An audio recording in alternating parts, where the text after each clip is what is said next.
Folks, welcome to Everything Pro Wrestling. Everything Pro Wrestling is a show by the fans, for the fans. And today, I am tag teaming. It is not a solo effort today. We have my tag team partner in the building, Sean Hubbard from Hubbard Wrestling Weekly, tag team venture going on right here. What is going on, Sean? Conrad, what up, man? Listen, everybody, you already know what it is, and you already know where you have reached the number one up-and-coming professional wrestling podcast anywhere in the world. Hubbard Wrestling Weekly collabo with Everything Pro Wrestling. You got the best of the best, you know what I'm saying? This is Triple H tagging with Austin in 2001. You feel me? Let's get it. I'm here. And we're taking all the gold. Hey. No, we're here to do part 2, for those who haven't seen it yet, of the Ric Flair career retrospective. We're going to have a good time talking about it. We're also going to run down everything that's going to be on FITE TV for Ric Flair's last match. We got a lot of goodness going on for this one. I'm going to let Sean kick things off and take the reins here for this podcast episode, my man. Yeah, listen. Once again, so happy to be here, man. Big shout out to my family. Big shout out to everybody listening. You know what I'm saying? Conrad, appreciate you, my brother. And yes, like you just said, we have this is the beginning of a major week in the world of professional wrestling, man. You know what I'm saying? Like, there was a time when, SummerSlam week would be, dominating. There would be nothing else. But this Ric Flair last match situation and the Ric Flair roast coming up on FITE TV on Friday night, just the whole StarCast rundown is going to be taking place from the 29th all the way to the 31st. This is truly epic. But before we get into that, and believe me, we're going to get really deep into StarCast card and everything going on for Ric Flair's last match, and we got GCW coming up. It's going to be crazy. You know what I'm saying? Like, everything is going down in Nashville, but we have you covered right here on EPW/Hubbard Wrestling Weekly. So we're going to continue the Ric Flair retrospective. We left you guys on Friday of last week with the 1994 fiasco of Hogan defeating Flair in his backyard. You know what I'm saying? The powers that be. Conrad gave some insightful outlook on why he felt that Ric Flair may have lost that match from the powers that be standpoint. I still think it's completely bogus and ridiculous, but we had to deal what we had to deal with back in July of 1994. This is July 2022, so we're going to get into the Ric Flair retrospective part 2. So after Ric Flair lost that match, Conrad, the fateful night in July of 1994, where Hogan came from WWE via Blunder in Paradise. No, I did not misspeak. I said Blunder in Paradise. That wasn't oh my God. They gave Hogan the dub, and Ric Flair, the grizzled NWA WCW hero, took the L. But the problem is that it wouldn't stop there. Ric Flair on pay-per-view would go on an epic losing streak. Do you remember the losing streak that he went on in late 94 going into 95? I just remember being hit by what they did with the Horseman and Hillman and everyone else.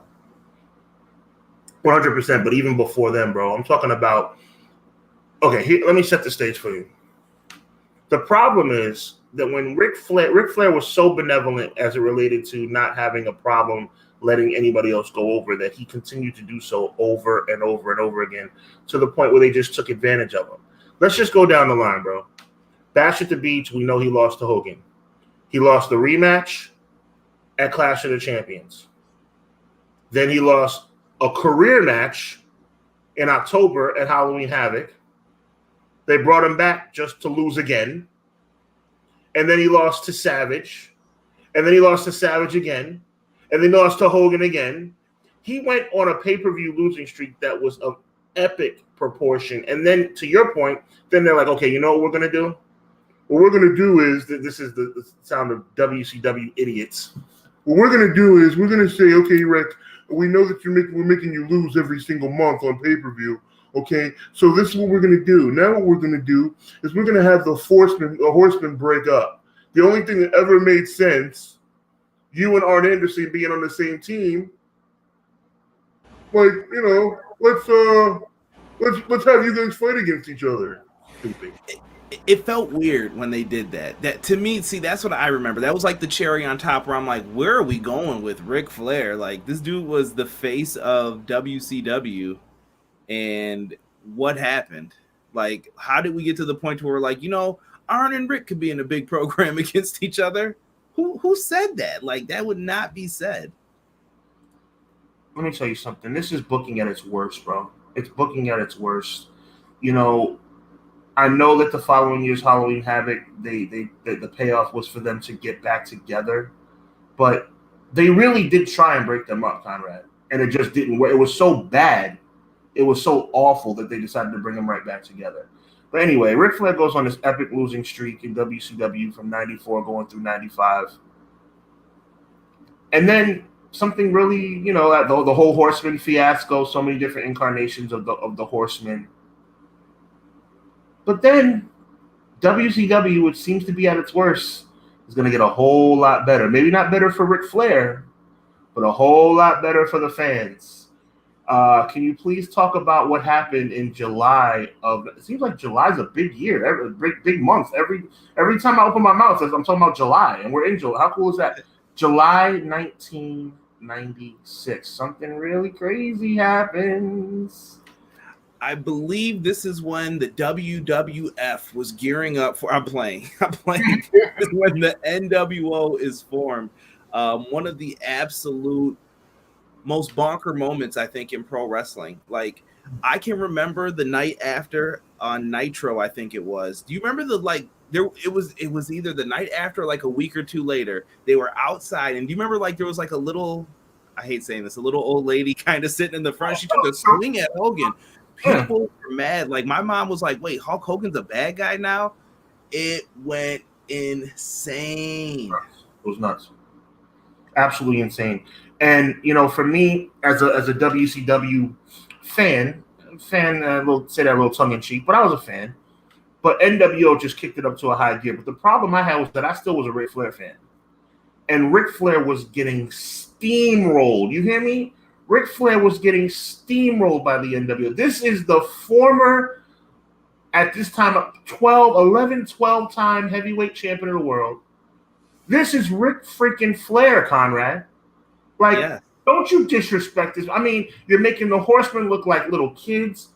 NWO is winning every match. I mean, and it wasn't even just July of '96. It started way back in May. It was Memorial Day, 1996, and it just kept rolling and rolling. The payoff obviously was Hogan joining the NWO. It's not a Hogan show, so I'm not going to get too deep into that. But talk about, do you remember how bad it was? Ric Flair was getting beat every week. So I have two feelings on this. I thought that Ric Flair had a little resurgence too, to where, okay, it looks like they're starting to form something for him. I always thought they had plans for him, because now it looked like, okay, they fixed the him and Arn thing kind of quickly. Like, all right, let's put Pillman with Arn, and let's get Benoit. Like, they started working on something. So I had hope, but it wasn't full fruition just yet. And we were still kind of seeing things. I can't remember. Did Flair win the title? He won the title before the NWO formed, I believe. Yeah, he won one at Starrcade '95. No. Him and the Giant had a match. I remember this match. Ric Flair got dog walked by the Giant. Green tights, yellow boots. I will always remember this. Oh man, the Giant choke slam. Like, he was the champ for a little bit. He put him in the figure four, and the Giant just grabbed him and was like, "Sorry, bro," and slammed him down and beat him. And I'll always remember that. And I was like, "Dang!" And I think that might have been the run to where Giant had the belt. NWO takes it.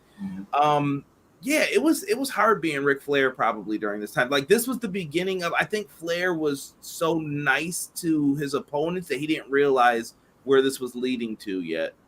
There was a lot of things to it, and it made me feel like Ric Flair lost some steam, man. It was like, is the greatest of all time going down now, bro? It's like, it didn't feel good, but the NWO was on the rise, and it just kind of steamrolled from there. You had different incarnations of the NWO Black and White, the original, Black and White Express. Then you had the Wolf Pack, NWO Elite, NWO, all these different. Yeah, it was bad. Elite. NWO B team.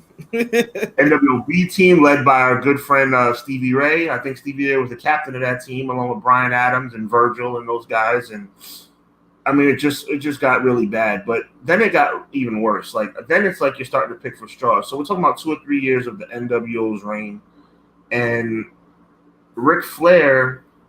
Then what? Ric Flair all of a sudden becomes like the president of WCW in 1999. Like after a couple of years where he just kind of was like fledgling and going downward and downward spiral. Like all of a sudden, Ric Flair's president of WCW. Do you remember that run of him as president? Oh, I clearly do. Yeah, dude. What I don't know what they were doing. Like we went on this journey with Ric Flair that I don't know what happened. Ric Flair was someone who was held in high regard. He was the person that you built WCW upon when it was last good. And he came back, and I have a soft spot in my heart, Sean, for like the years of like 92 to 94 a little bit. Like I thought there was some good stuff mixed in there. And then when we get to 95, I'm like, what are we doing? What are we doing right now? And I felt like they lost their minds with Hogan, and they tried to go back to the 80s, and they were like, this ain't working. We got to do something different. And I think Flair was seen as part of, they basically wanted to get away from all the 80s stuff. Mm-hmm. So once again, I'm putting myself in Bischoff's shoes a little bit. I don't want any of this 80s stuff on my show. Okay. Tunnel vision. How do we get away from it? But when you think of the 80s, what do you think of? Red and yellow Hogan. And who's the other guy? Right there on our screen. Woo! The Nature Boy Ric Flair. That is 80s wrestling at its finest. Yes. You do not want that. You do not want the guys running around looking like this. It doesn't get any better than that. I mean, that Flair, that picture right there is Flair 101. Yeah, and then we ended up scooting around. Like I said, Flair did get some title reigns later on. He did get to do some different things, as you can see with the shorter cut. But when we get into this territory, bro, the picture that I got up right now, when we get into the Ric Flair 99 wearing the black shirt and wrestling like in his dress clothes, what have we done? What have we done to Ric Flair? I'd even want to put the pictures up when they cut his hair. Like, I can't even look at him like that because it's not Ric Flair to me. Right. It was disrespectful, man. It was disrespectful. And it was like, go ahead, please. No, I was going to say, do you think once they brought in David, he felt stuck? I think they brought in David, and I think Ric Flair wanted his son to get over and wanted to help his son. But I do think he got stuck at that point. I think it was kind of like this kind of like career, like running just basically, your car running in mud and you can't really go anywhere, like running in snow and you couldn't go anywhere. Yeah, most definitely. And I want to acknowledge the people who came in the chat. You guys came in once the talk had started. Shout out to Jason Peace, who has joined us. Appreciate you. Joel, I see you in the chat as well, brother. Sonny, what is going on? Sonny was upset. We're bringing bad memories back about Ronnie Garvin. I apologize. We kind of glossed over that in the last one. But, yeah, Ronnie Garvin's a tough pill for Sonny to swallow. Mr. Pro Wrestling 1 says hi. And we got Ray from Respect the Craft saying you're. What's good, Ray? Welcome. Chime in with your thoughts, please, everybody. I mean, we just want to talk about the greatness of Ric Flair, and obviously there's some other aspects to Ric Flair, and the president of WCW thing was kind of crazy. You know what? I got to bring up some good parts too, though. Like I did like the Bischoff and him feud. That was one of my favorite parts. Kind of like, so I used to be the guy who would watch the first hour of Nitro and then kind of go over to what had to be done next. And one of my favorite ones, they're all in the tuxedos. Flair's back in the ring. The Horsemen are back. Everybody's, woo! Flair's crying. And Bischoff comes out. He's like, you're done, pal. He's like, fired. I'm already fired. Whoa! I don't know why that always sticks with me. And I was fired. I remember that. He was tripping. He was just tripping. He didn't care about nothing. And then I think that him going off, and then when he started like taking off his clothes and elbow dropping his pants, I think that's where they were like, yeah, this dude's absolutely insane. And people decided to run with it and try to make fun of it a little bit. There was a promo he did in 99, or early 99. Where give me that Mean Gene real quick. You got to say Mean Gene. Man! Woo! My God! We have finally arrived. Woo! He did this cool promo in 90, 98, 99 where they were in Chapel Hill, North Carolina. And basically what he did was he called out every famous North Carolinian in history. He called out Lawrence Taylor. He called out DJ Jaworski. He called out everybody. He said, you don't want to be like Mike. You want to be like the Nature Boy. It was unbelievable. Ric Flair was on the mic, unparalleled. Even in a losing effort, he was losing every match, but he was still awesome. He knew what he was doing, though. He was great on the microphone. He was, and that's the reason why the president thing, even though it was bad as far as wrestling, it was awesome on the microphone. Like he was just. Every week was. I remember one time he chopped Mongo. Like it was a Horseman promo. It was a Horseman promo, and the Horsemen were in the ring, and to make his point, he chopped Mongo. It was like, and Mongo wasn't even mad. He was surprised, but he was like, it was like, Rick, you just chopped your own team. Listen, going back, those dudes. Back at the time, I didn't think Mongo was a horseman. Looking back now and hearing the stories of how Mongo was outside the ring, no, Mongo was a horseman. Mongo was definitely a horseman. He proved me wrong. Him joining the Horsemen was really weird to me. I enjoyed it. Yeah, it was interesting. I remember when they tried to put Jeff Jarrett and Kurt Hennig in there too. Those always felt very. I think Kurt could have worked, but Jarrett just never felt right. I don't know. I could never get with it. Kurt Hennig. Let's talk about Kurt Hennig a little bit. I know it's a Ric Flair show, but can we dive into Kurt Hennig? They got history, bro. All right. So Kurt Hennig and Ric Flair's chemistry, it goes back years. You know what I'm saying? The '92 Survivor Series. He was the executive consultant WrestleMania 8. Matter of fact, Ric Flair was tied at the hip with Kurt Hennig, Mr. Perfect, from the time he walked into WWE in '91. That was automatically his executive consultant. Bobby Heenan was doing commentary and didn't really feel like being ringside anymore. He had given up duties of being Mr. Perfect's manager to the coach. And you should laugh at that because it's freaking pathetic. But anyway, you go from Bobby Heenan, the greatest of all time, in my opinion, the greatest of all time, to the coach. Like whatever. Anyway, but then Mr. Perfect hurts his back. Legitimately hurts his back, and he does everything in his power to get to SummerSlam to pass the torch to Bret Hart for the SummerSlam match in '91 to become Intercontinental Champion. But the thing for me is that, first of all, how classy is that? Because he had so much respect for Bret Hart. He had to get there, right? He got there and did what he had to do. So '91 rolls around. We're going. I know we talked about this in the previous show, but we didn't really get into the Kurt Hennig impact on Ric Flair. So let's talk about that for a little bit. And all of a sudden, Mr. Perfect becomes Ric Flair's executive consultant. And it was so freaking cool. I loved them together. They were amazing. You talk about perfect for each other. Oh, my God. Yeah. It just fit. And I think it was more so even about where did Flair come from, right? The AWA, that's where Perfect's from. I think there was just a culture and a camaraderie that was there. The only thing that felt weird to me was I always felt like, so there's certain wrestlers, dude. Don't get mad at me, anybody in the chat, but there are certain wrestlers I feel like, yo, this dude is like the older dude. So when I see Regal was always 30 or 40 years old to me. That dude was 22 probably when I was watching him walk around, but he looked old.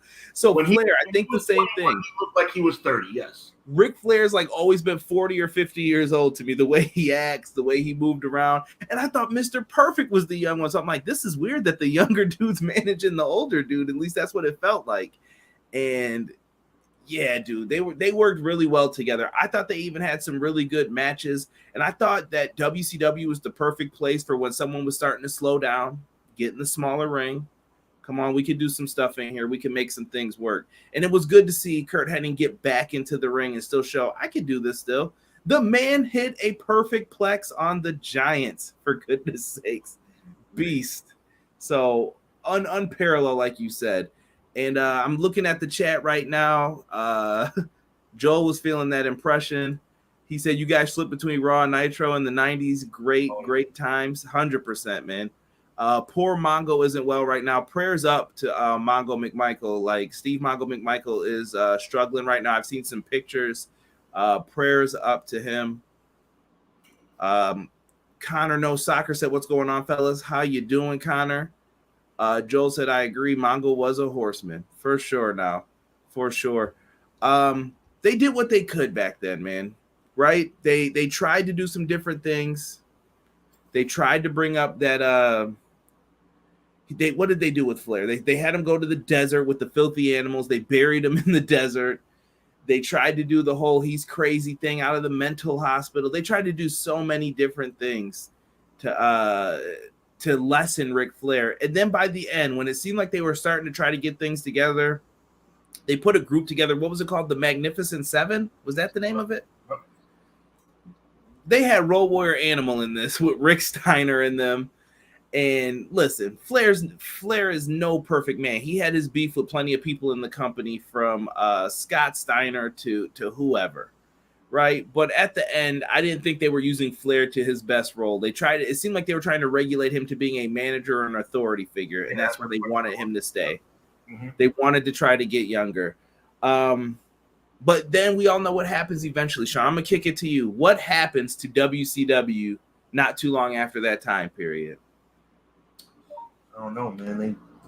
I don't know. For some reason, they just stopped being on television. I don't know. Like somebody, I don't know. Somebody, McMahon, somebody. I don't know. He doesn't run WWE anymore, so I forget his name. What's his name again? The guy who used to run WWE. What's his name again?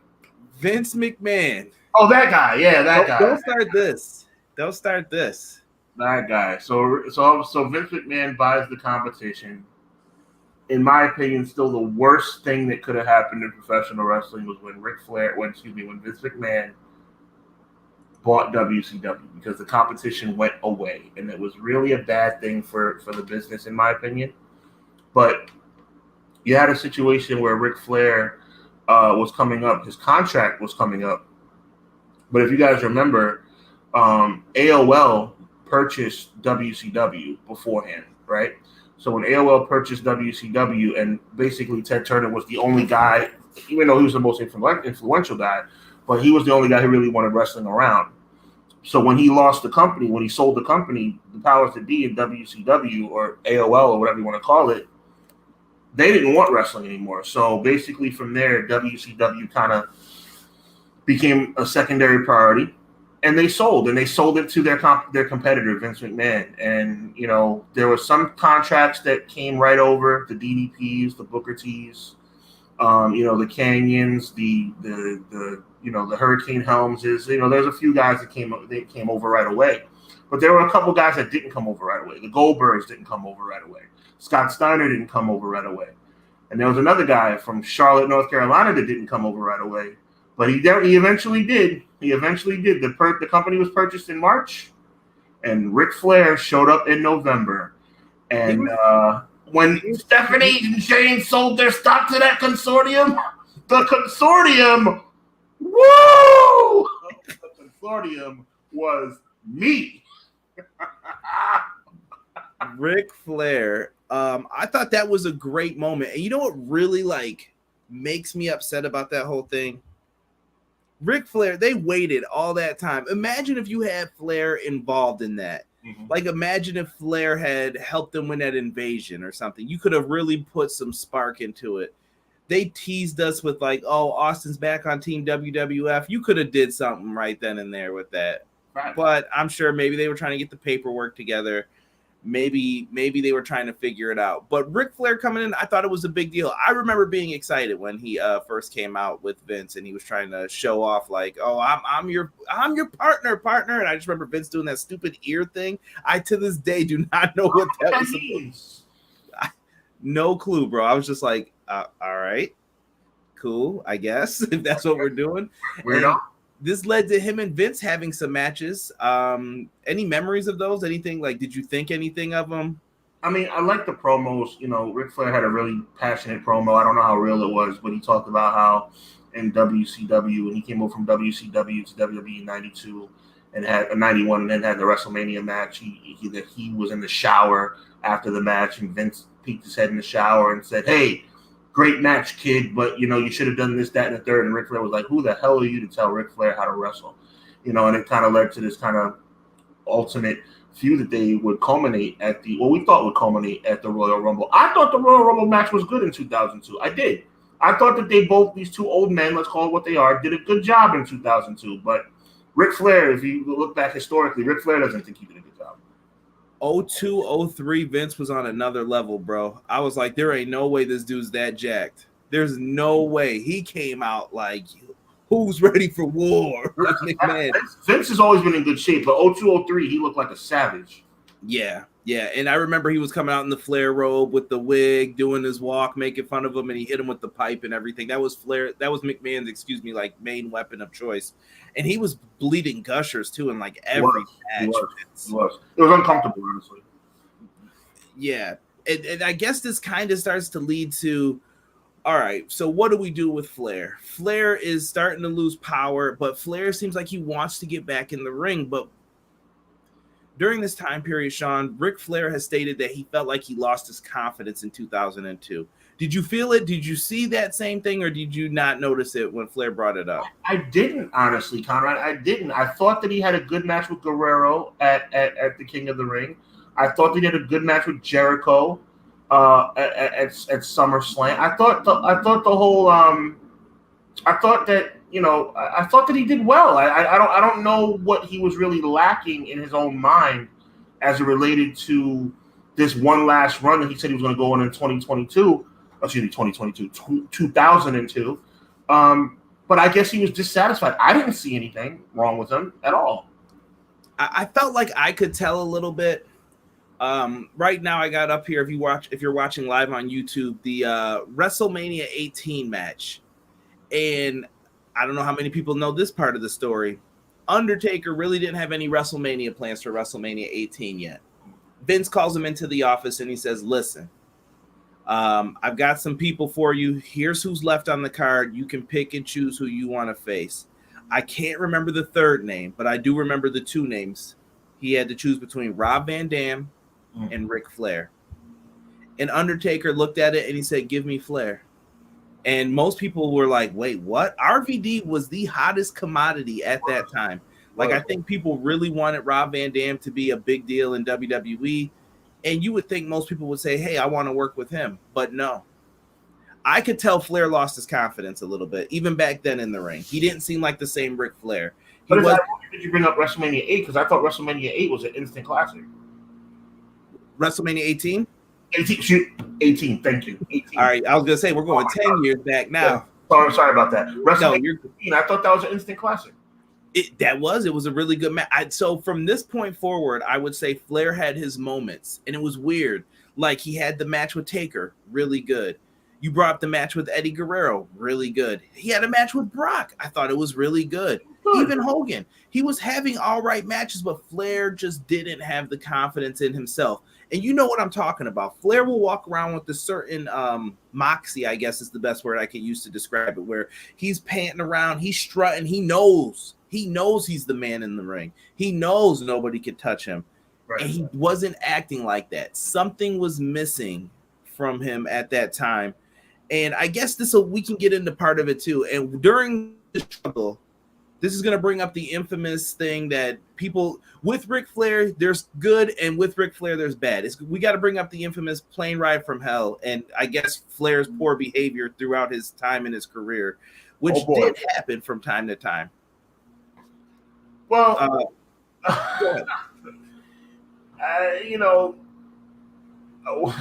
we weren't there, but stories, show, and the record shows that Ric Flair was a little bit inappropriate to the flight attendants, allegedly inappropriate with some of the flight attendants or whatever the case may be. I don't know. The bottom line is and everybody was misbehaving on that flight from what I understand. It wasn't just Ric Flair. I don't want to say Ric Flair. Misbehaving is a nice word. That's a word when you use with your kids running around at your house, jumping on the couch. These dudes were cutting off ponytails, singing. They were drinking all the liquor on the plane. The plane ride from hell is an infamous story. If you don't know about it, I would recommend you look it up after this. But there was some terrible behavior going on. And for years, people have said the stories about Flair putting on the robe. He comes out. He'll go in front of the boys. He didn't care. He would, woo! That was part of Ric Flair's aura. That stuff was going on during that time period. And he was struggling. Like I said, we're mentioning he's working with names, though, like Austin, Hogan, Undertaker. he's getting the matches that he needs, but he's not feeling it. He's not strutting his stuff. He's just going through the motions, it seems like, and he wasn't feeling it. And let me give a few shout outs here real quick. Connor No Soccer said, how many last matches has Flair had? A lot. A lot, a great amount. Shout out to Foul Original coming in here. He said, hey guys, got this on before Raw tonight. Appreciate that, Foul. And HBK Tokyo says the Natural Boy. Yeah, the Nature Boy was up in there doing his thing. But I want to bring up something, Sean, that I think his own daughter stole his gimmick. Come on now. You know Tokyo. She is really good though. It runs in the family. I think the moment that changed his career, I want to see if we agree on this, Sean. I don't know how you're gonna feel about it, but I'm gonna put up the picture to when I think it all changed for him. Evolution. That was big. I didn't think it was big at the time, but it turned out to be huge. Now, were you a big? So tell me how you felt about Evolution overall, because I think this was the resurgence for him to like get back on point. Oh, he was a fan, or it was your guy, huh? 2004 Orton, I would have hung out with that guy. 2003, everybody says he was a jerk. 2003, 2004 Orton, we would have been in the clubs together getting all the girls. You would have been in jail for crashing them hotel rooms hanging out with them. That's true too. But to answer your question, I thought Evolution was outstanding.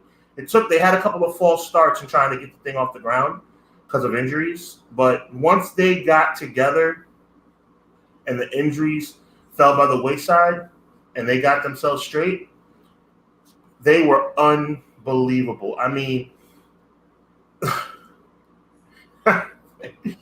oh, thanks, Joel. Ric Flair was the perfect guy to pass the torch to Triple H. Triple H already had the torch, and Triple H is the perfect guy to pass the torch to Batista and Randy Orton. Arguably, it's so difficult with the NWO, it's so difficult with D-Generation X, it's so difficult with the Horsemen. But so arguably, as far as I'll go is arguably, but Evolution is arguably the greatest faction of all time.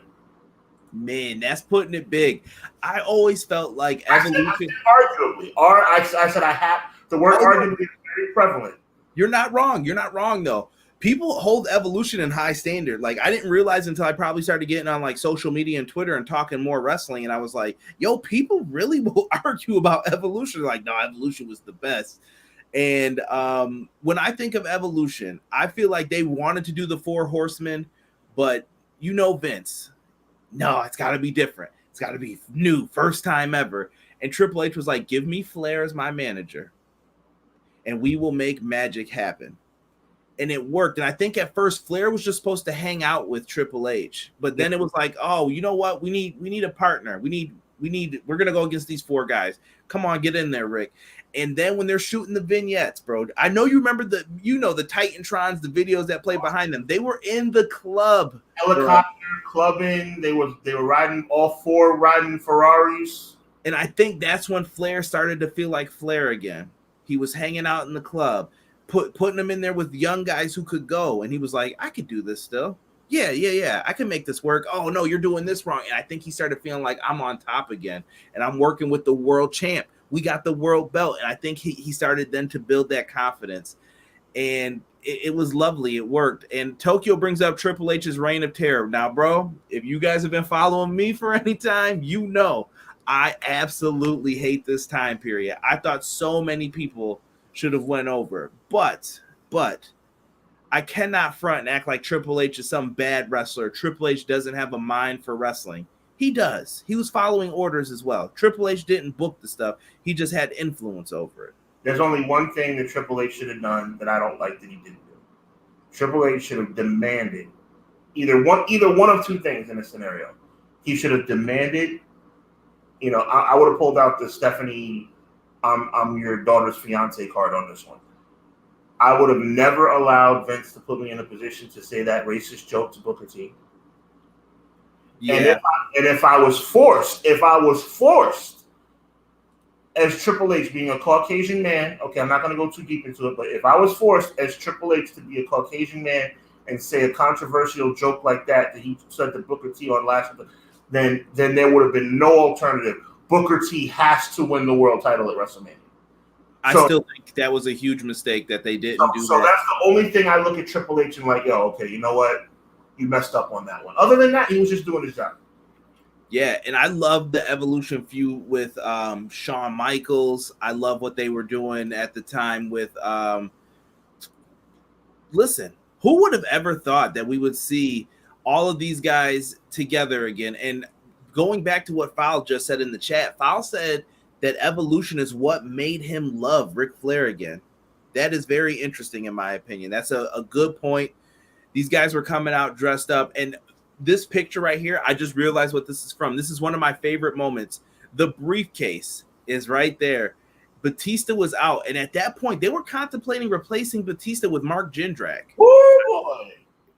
Listen, Jindrak wasn't bad though. I don't think I liked Mark Jindrak. Oh my God, how different would life have been?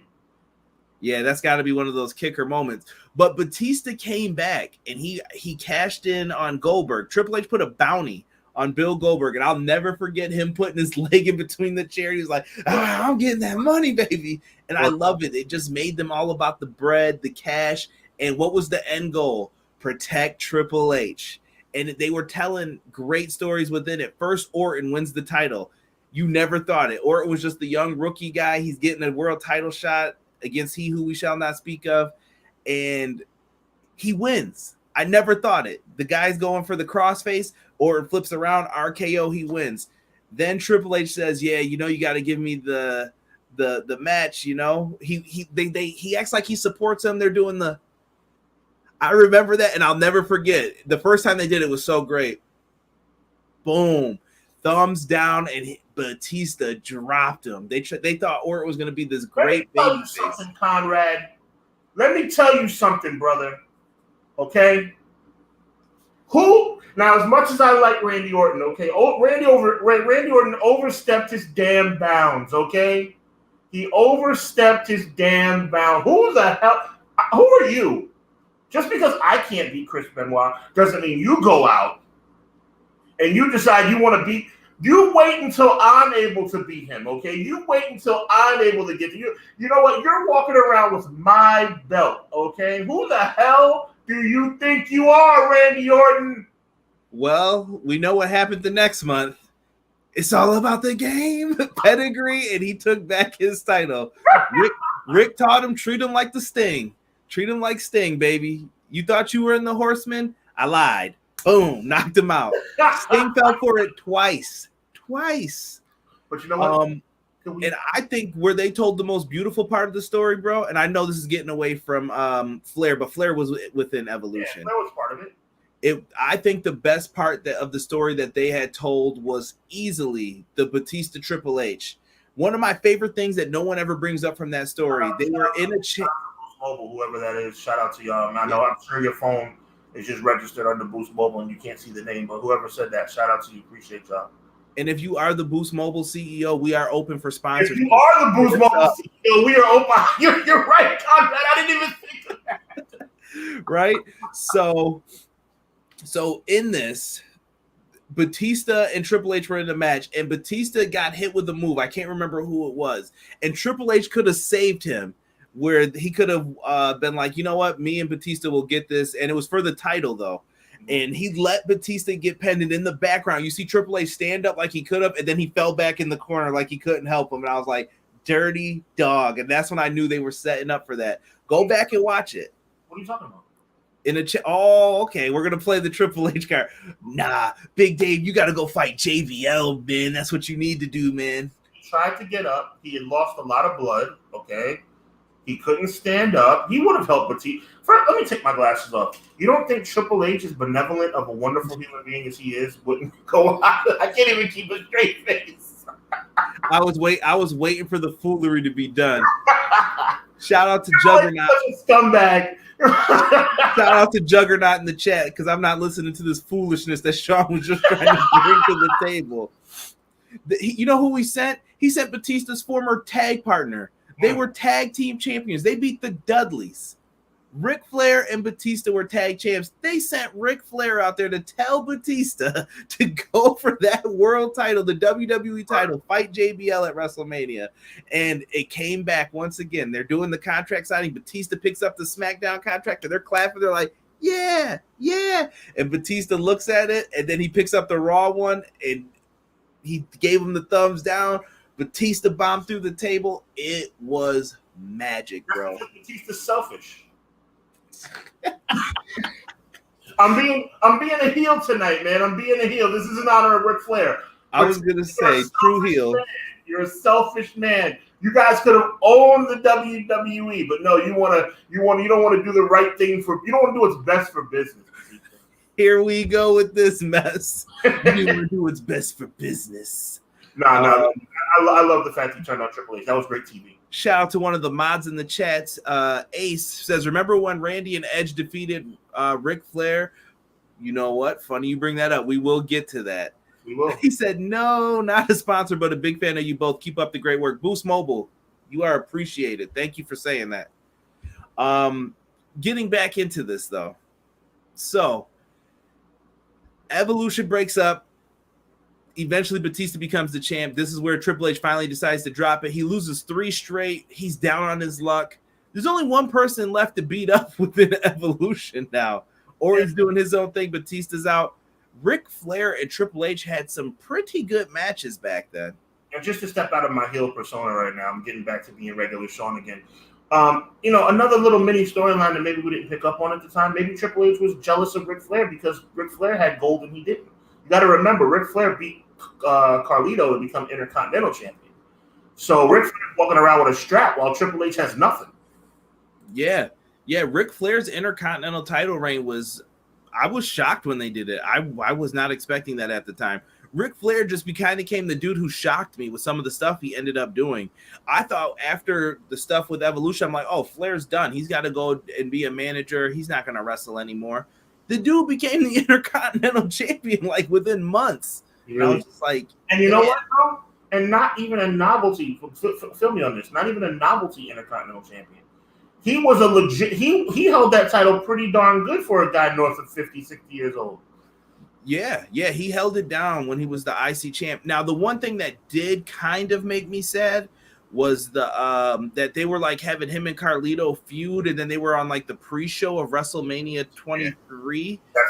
That sucked. Yeah, I was just kind of like, okay. Mm-hmm. Why they did that, I have no clue. Maybe eventually they would figure out a way to get it together. But that feud was really good. That match at Unforgiven, was really good. As we wait for Conrad to come back, for me, there we go. So yeah, it was a great match they put on at Unforgiven. Where Ric Flair punches the apple out of Carlito's mouth. So for them to be on the pre-show is just unacceptable. And within the next year, it just got brought up by Ace in the chat. Ric Flair and this is the Hot Rod, Roddy Piper became the tag team champions. I believe this was at a Taboo Tuesday or a Cyber Sunday, one of those pay-per-views where they got voted in.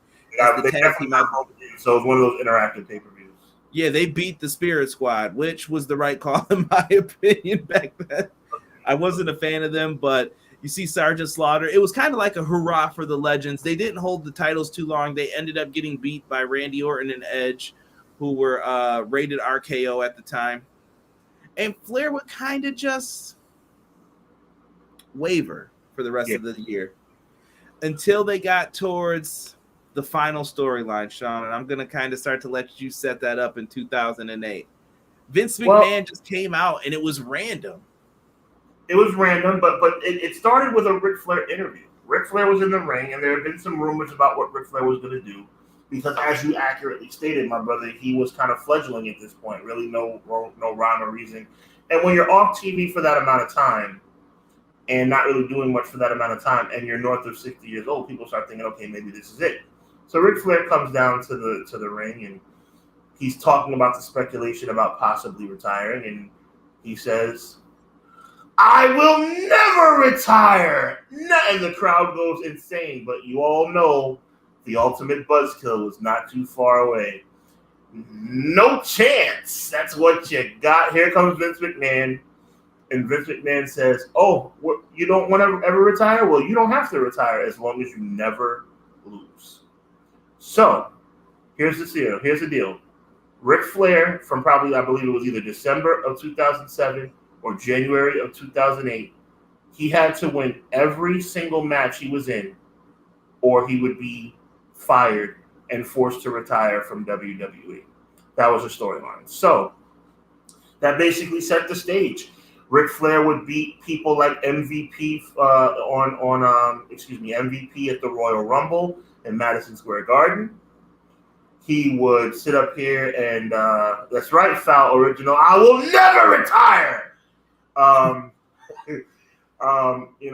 He would beat people like Randy Orton, the reigning WWE champion. He beat on the Go Home show of WrestleMania. Randy Orton was a WWE champion, and he beat Randy Orton clean with the figure 4 in a non-title match. But there was a guy. Oh my God. You're talking about the guy who I consider to be the greatest in-ring performer of all time.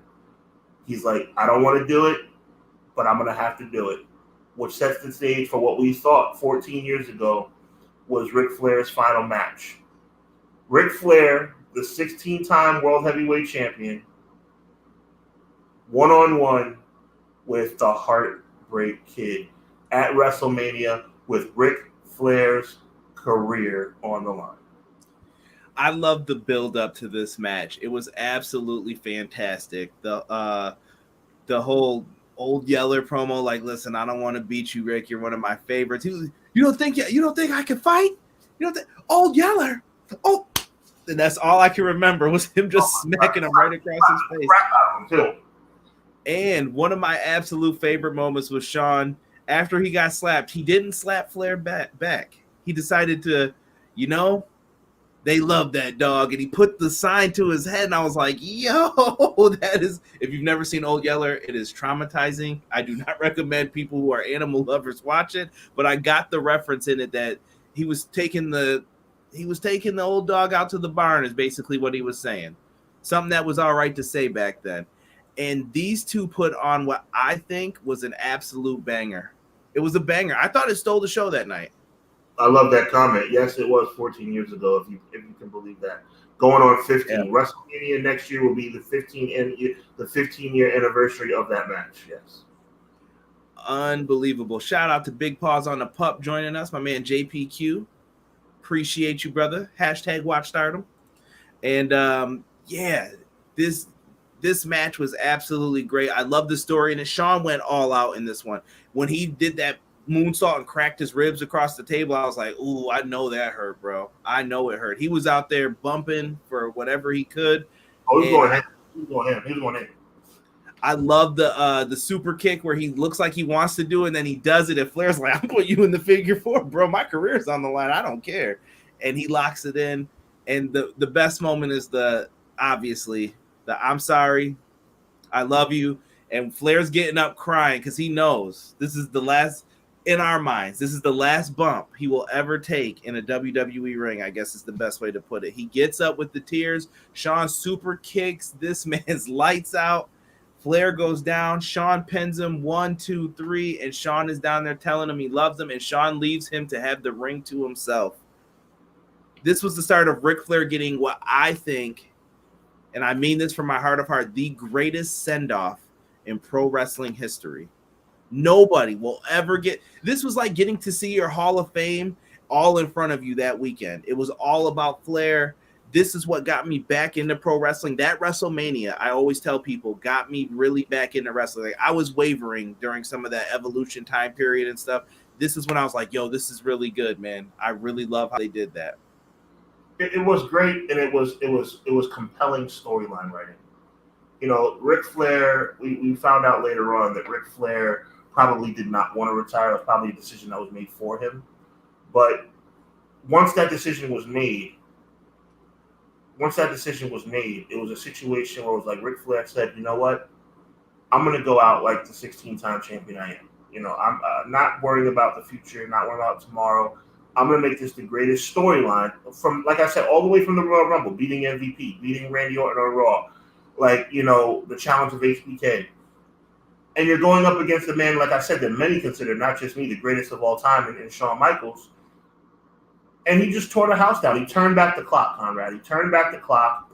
And like you said, it was a weekend send-off like none other. I was just talking to my dad. Big shout out to my dad. Appreciate you. I was just talking to my dad about Ric Flair and that match as we prepare. And we're going to get into Ric Flair's last match coming up soon, exclusively on FITE TV. Don't worry about it. But listen, I was talking to my dad and I was just saying, listen, long story short, there's no send-off like that in history of sports. I don't recall in the history of sports there being a send-off like that. I mean, you could think about Derek Jeter getting a standing ovation in enemy territory at Fenway Park. You could talk about Wayne Gretzky's final skate. You could talk about anything you want to talk about. But Ric Flair and his send-off at WrestleMania 24. That Raw after. Oh, man. So thank you for saying. So you got the Hall of Fame the night before, which pretty much everybody knew. Once the Shawn Michaels match at WrestleMania was established, people started putting two and two together. This probably was going to be it. So you had the Hall of Fame the night before, a 5-star match at WrestleMania, and then the Raw send-off had me in tears. So I don't know, man. Like it honestly, we're gonna get into this in a little bit, but it makes me sad though, because it's like it won't get any better than that. And now here we stand 14 years later. It's like, I don't know, but let's talk about that in a minute. Yeah, it was just great. They had the Horsemen come out. Everybody was out there. Ricky Steamboat. The Undertaker came out. He paid homage to Ric Flair, and he didn't need to. Hager usually didn't do that. They had Vince come out, show him some love. I mean, dude, great send-off. We saw Charlotte Flair before there was a Charlotte Flair out there crying. Reed Flair, his son, I thought Reed Flair was going to be a big deal when I found out he was going to Japan. RIP to Reed, man. A lot of stuff was going on during that time period, and we just thought Flair was done. Flair would stick around. He took part in WrestleMania 25. Chris Jericho kind of assisted in beating him up as he managed the legends. It was weird how Flair couldn't go into the ring, but then we have Jimmy Snuka in there who couldn't do anything. Very weird behavior from WWE on that one. But he managed the legends. They put on great matches. But Flair kind of wavered out again. He would make his appearances. He gave Shawn his watch. He would show up for like pep talks and pep rallies and different things like that. Honestly, Ric Flair was the catalyst for Jericho's awesome heel turn. People don't remember that too. He yelled at Shawn Michaels like, yo, dude, you lied. You lied that you were faking an injury during that match. Why did you do that? You took away Ric Flair from us, and then he just turned heel from it. It worked. It worked, man. It was excellent. It was excellent. It just shows you how valuable Ric Flair is and was to the business. But you know, you just can't look. I'm gonna be fair, man. You know, I love FITE TV. I have so much respect for Ric Flair and so much love and appreciation for what he's done for the business. And I will be watching on Sunday night. It turns out to be Sunday night exclusively on FITE TV. It's a must watch as part of StarCast. But it's like WrestleMania 24, like it just doesn't get any better than that. Or am I wrong? Maybe we'll talk about that too. Yeah, we'll bring it up. I mean, I guess we can get into the last parts of this stuff here. Ric Flair would just go on to kind of he would wrestle in TNA. I don't know how you felt about it, Sean. I watched it. It wasn't the same. He wrestled in dress clothes every time. He looked like he was trying to cover up his body. This is the same dude who had the last match on Nitro with Sting. It wasn't the same Flair. He was just going out there. He was going out there for the check, is what it felt like. He left, and I remember watching, shout out to ESPN, I remember watching the Bo Jackson documentary, the Bo Jackson 30 for 30. And Mike Greenberg was talking about how Bo Jackson came back. You'll understand the correlation in 1 second. How Bo Jackson was amazing when he was Kansas City Royal and a LA Raider. But when he broke his hip and then had to only play baseball, it was a miraculous comeback. He came back to play baseball for the Chicago White Sox. And the way Mike Greenberg said it, he would show flashes.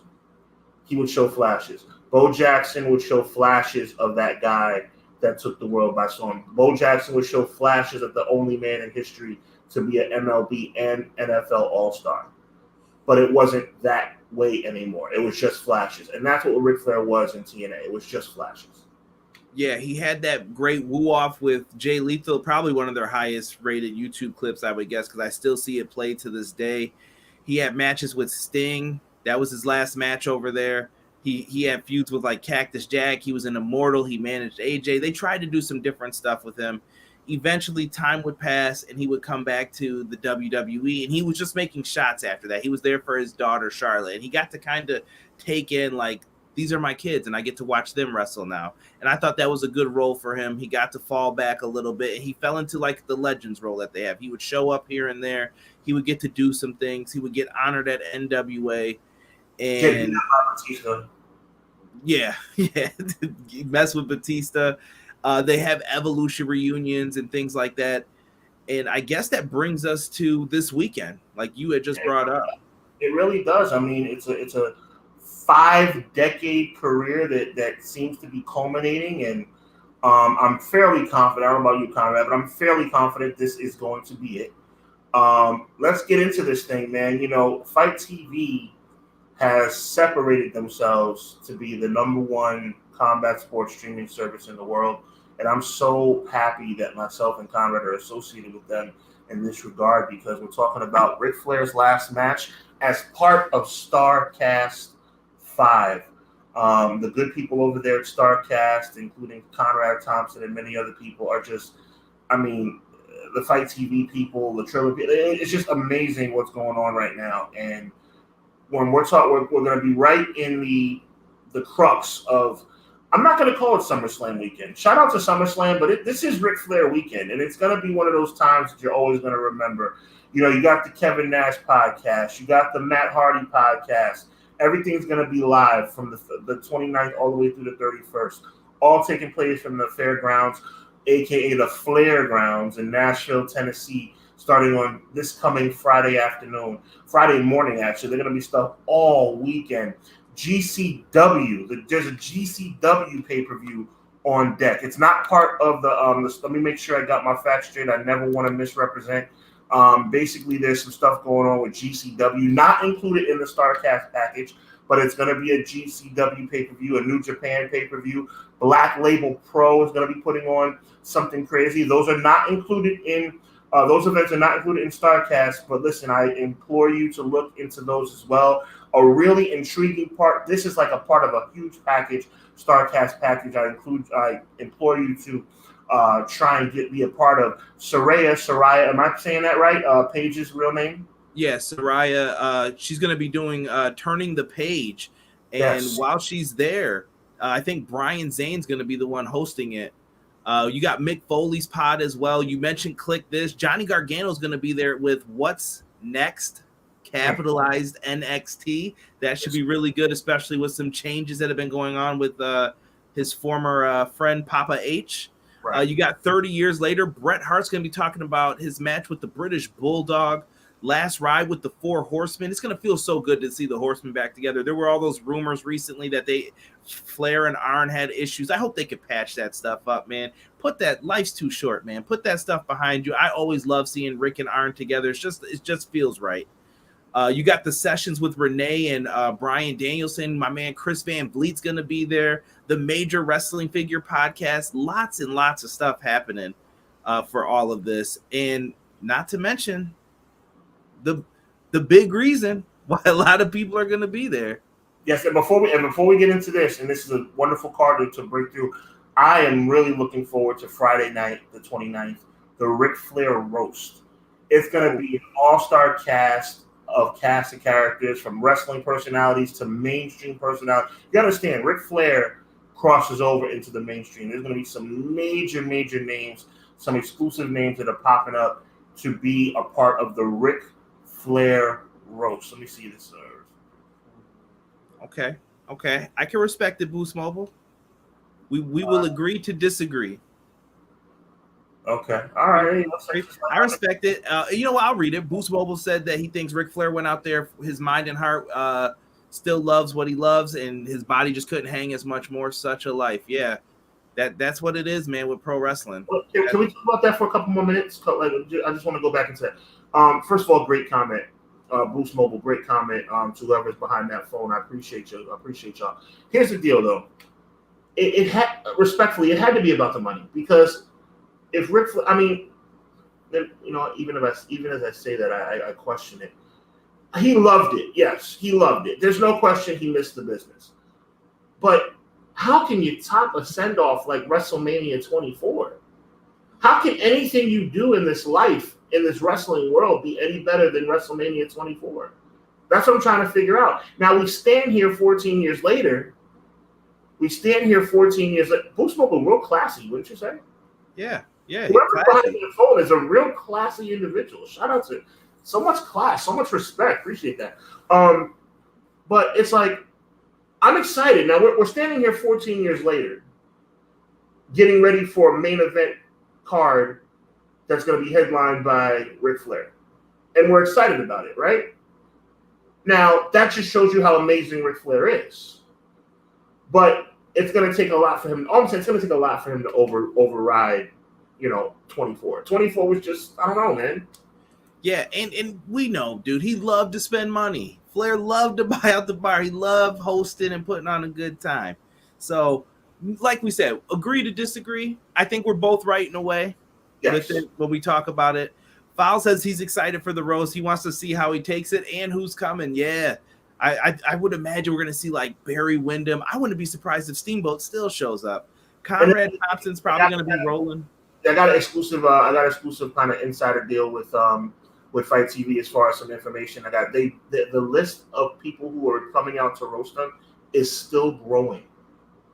This is turning into a who's who of entertainment. This is going to be big. I can't reveal the names that I've heard. I can't because I don't delve into rumors. But I'm telling you, he didn't even tell me. Story. I shut up. I'm not. My brother, come on, man. I'm gonna put you on. But I'm telling you, bro, this is gonna be a list of people. You're gonna be surprised. All I'm gonna say is that Ric Flair is bigger than wrestling as it pertains to who's coming out for this roast on Friday night. Okay, I'll leave it at that. Six said hoping Bill Burr will be there. He's a huge fan of Flair. Man, I will cry. Bill Burr is one of my favorite comedians. I will be in tears, I guarantee it, if Bill Burr shows up for it. But Sean, let's run this down, man. This Ric Flair last match card, man. I'll let you get into it because I've only seen some of the names for like that bunkhouse battle royal. I don't know who's all in it, but I've seen a couple people say like, "Yeah, I'm in." Well, the bunkhouse battle royal still that's another facet of the weekend that's still yet to be determined as it relates to who's going to be in it officially.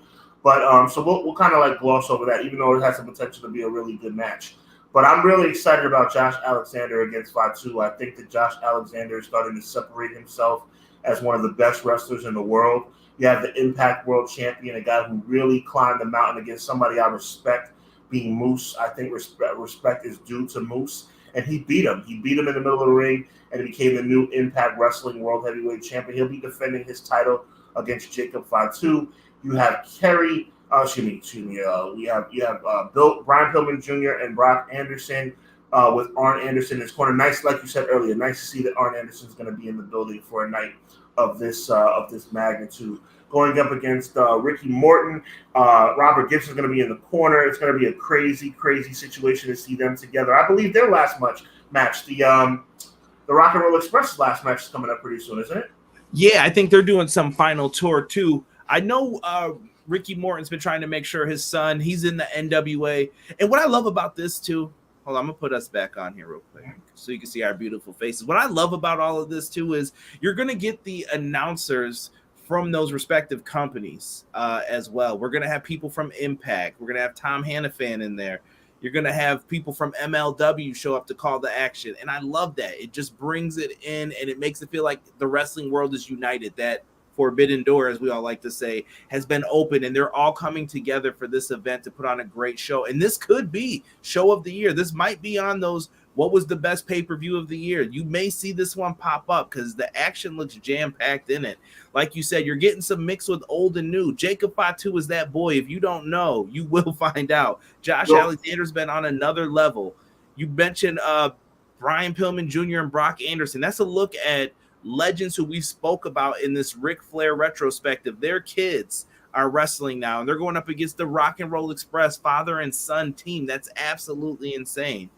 You also have the women going at it. Impact. You've got Rachel Ellering, Deonna Purrazzo, and Jordan Grace battling it out for the Knockouts Championship. Mark my words, my brother. Mark my words, my brother Conrad, and so everybody listening out there. Mark my words. Ellering is coming. You understand me? That young lady is a talented. Win, lose, or draw on Sunday night. Ellering is coming. I'm a fan of all three. I think they've got something to prove, and I hope they go out there and steal the show.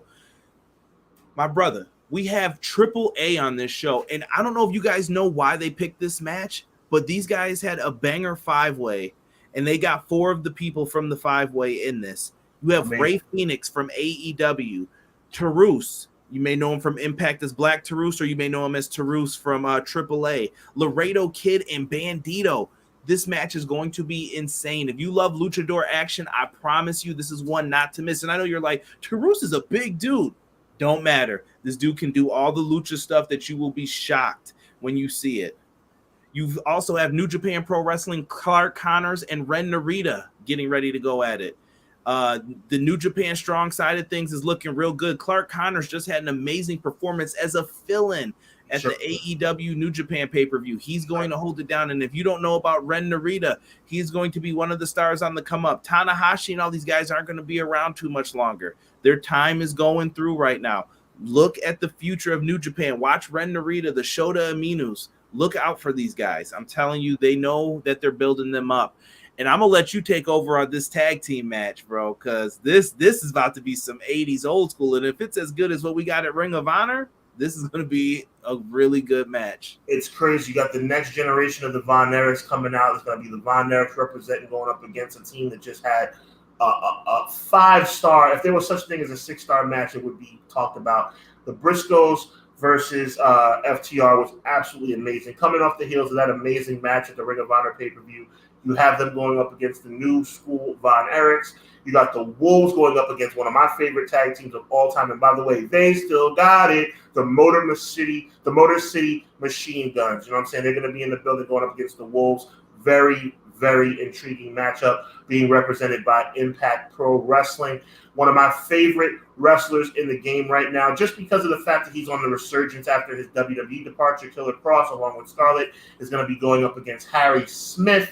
You have that all wrapped into one, and that doesn't even begin to talk about the pay-per-view main event that we're all looking forward to. You guys saw the FITE TV preview. You guys saw what happened after the press conference. You all saw the attack in the parking lot. It was an amazing setup. It's an amazing storyline, and it's being built up in real time and in real life.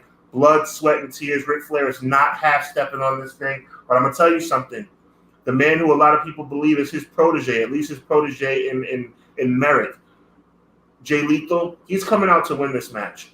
And Jeff Jarrett and Ric Flair and Jeff Jarrett's father and Ric Flair had a lot of heat back in the day. That's a very, very real thing. Do not get it twisted. You can tell when you watch Conrad Thompson. Got 2 amazing Conrads in the world of wrestling podcasts, Kushman and Thompson. But in this case, Thompson had Jeff Jarrett, was the host of Jeff Jarrett's show. And Jeff Jarrett was like, listen, this is personal.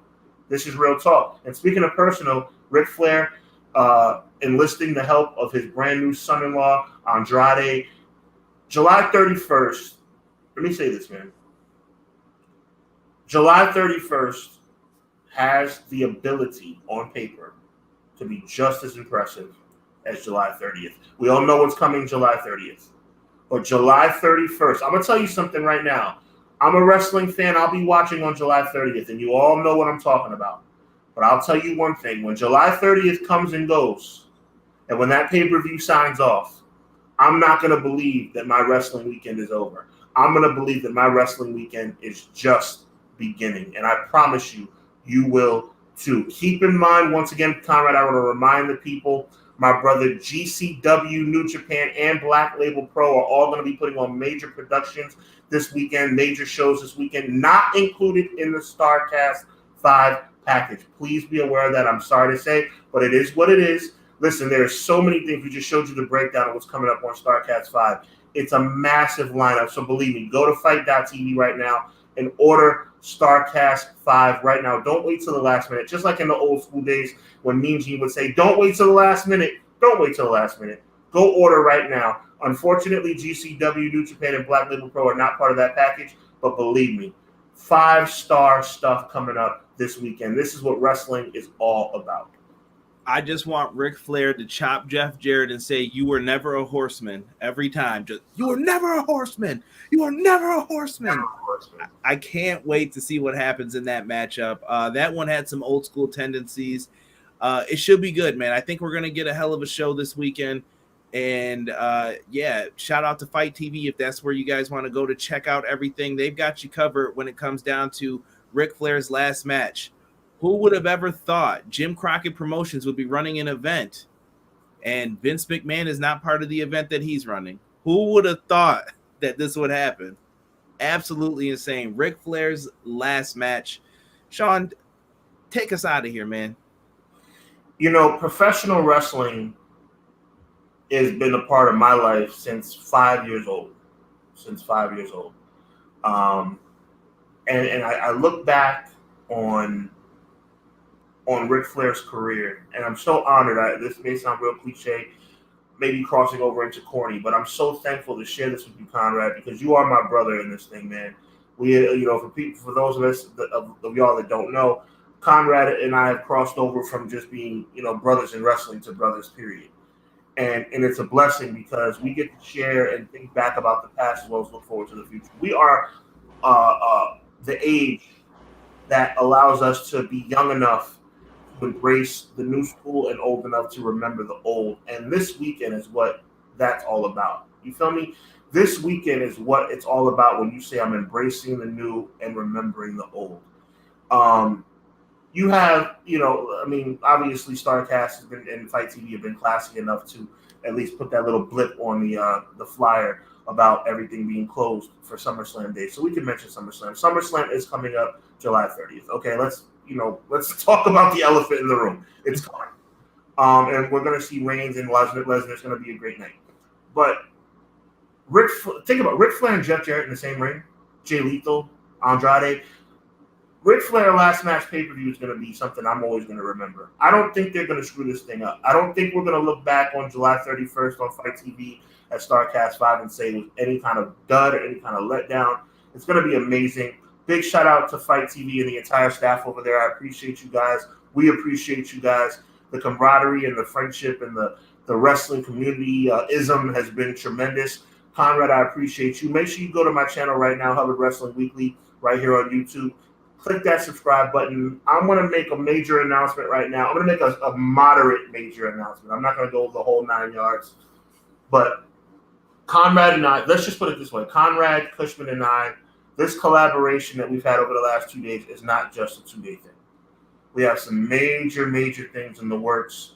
And we have come to the realization that pro wrestling needs us, man. Pro wrestling needs us. This combination is a good combination, and the love we've gotten from you guys proves that. So we're going to be coming back with some major heat starting in the fall.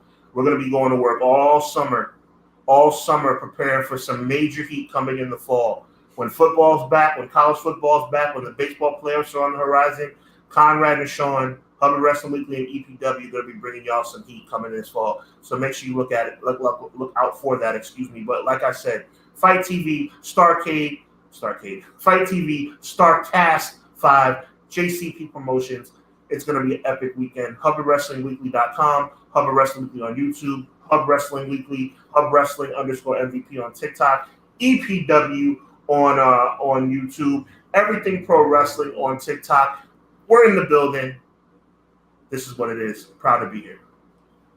Thank you guys so much for joining us on this one. Make sure that you guys subscribe to both of our channels to catch us with all the latest and greatest when it comes to the world of professional wrestling. And make sure that you guys order Ric Flair's final match. Woo!